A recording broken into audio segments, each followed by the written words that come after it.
Министерството за земјоделство следната година ќе има за 45 милиони евра повисок буџет од годинашниот и ќе изнесува 193 милиони евра. Само за земјоделската реформа, која предвидува нов начин на субвенционирање на земјоделското производство, ќе бидат во износ од 140 милиони евра кои ќе бидат реализирани преку Агенцијата за поддршка на земјоделството.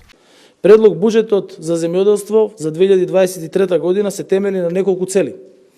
Почетокот на авансната исплата на субвенциите и на време на исплата на сите субвенции, одржливо изголемено домашно производство на храна, капитални инвестиции, зголемени инвестиции преку програмата за рурален развој, модернизација на македонското земјоделство. Од наредната година има нов модел на субвенционирање во земјоделството и дека ќе има авансна исплата за што се обезбедени 7 милиарди денари во буџетот за 2023 година. Особен фокус ќе има на сточарството и субвенциите за високомлечни крави ќе бидат зголемени за 30%, а за овците 100%. Во нивни интерес е новиот модел за субвенционирање, кој е насочен кон зголемено домашно производство.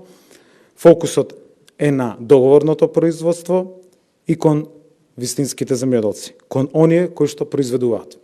Најважната порака која испраќаме преку новиот модел е стимулативниот ефект и брзата исплата на субвенциите, но и олеснетото аплицирање. Голем дел од буџетот е наменет за инвестиции кои ќе овозможат стабилно и квалитетно наводнување на посевите. Од 2023 година продолжува изградбата на браната Речани, за која што се обезбедени со која што ќе се обезбеди снабдување со вода за пиење на 80.000 жители и наводнување на целото Кочанско поле. А преку две мали хидроцентрали ќе се произведува електрична енергија, вкупната инвестиција околу 30 милиони евра. Значаен удел во капиталните инвестиции во водостопанската инфраструктура, кои што не се случиле досега во овие 50 години, се и малите нискотрошковни системи за наводнување, кои што се градат во секој еден регион во државата. И тие се со европска поддршка, со европски пари, но и се завршени и продолжуваат.